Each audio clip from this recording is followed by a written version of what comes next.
Right,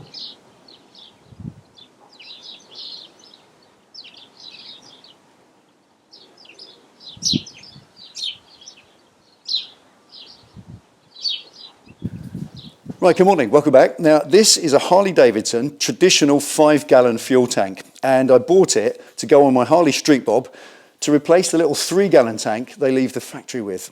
The reasons for doing this are twofold and rather obvious. I get a half-decent tank range and, I think personally, far better looks at the same time. Now, as a donor tank, this particular model is from the Lowrider S, ST, and Diablo, I think, which is the red special edition. And all those bikes, as far as I know, they have clocks mounted here on the console on the tank, which is the reason for this big heavyweight bracket. Now, I'm not going to mount clocks on my tank, but I do need to cover up this area at the very least with a dress console, just to break up the width of the tank and give it that traditional look. Now, in terms of what to choose, I could just buy one, and they vary in price between 120 and 250 pounds for something that's worthy, or I could get one 3D printed to my design. That's quite good, but it's expensive. I may as well just go and buy one. Or of course, I could always make one. I've got the tools and the equipment and the time, and I can be creative and make exactly what I want from steel. So as a short project, let's get creative and make a decorative steel dress console for the middle of my Harley tank. Let's go.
Okay, sharing a thought process with you at this point. That's the plan, all drawn out, lots of lines all over a bit of card. Now, rather than just one straight strip down the centre of the tank, that's a bit boring. I want something textured to look at. So That is 5 separate pieces of metal in the plan. I'm going to cut them all individually and then overlap them one on top of the other as they come back down the tank with a point at the bottom of each one. So it will look textured, look a little bit 3D at the same time and make it slightly interesting. And then after that, then I've got to make the sides, so I stand the whole lot off the tank at the same time, about an inch, so it looks like a proper console.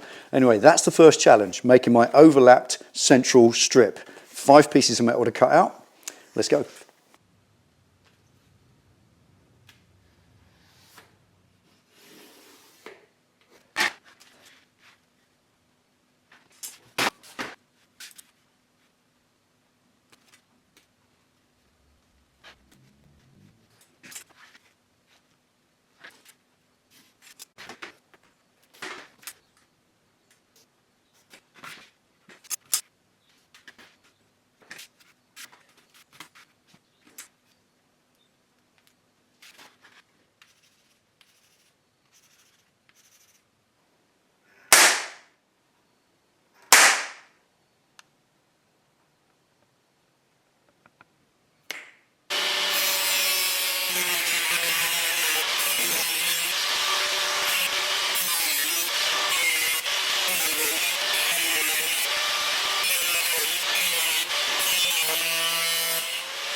Right, a long old day, most of which was this template. That took a seriously long time to get right, to get all the geometry and the angles right, to mark it out so it's absolutely perfect and exactly what I want. Once you've done that, all you got to do is follow it. And I did, and there it is. It's absolutely dead straight down the center line and dead flat. So in the next one, we'll roll the front on the English wheel to follow the front profile of the tank and weld the sides in. I'll see you then.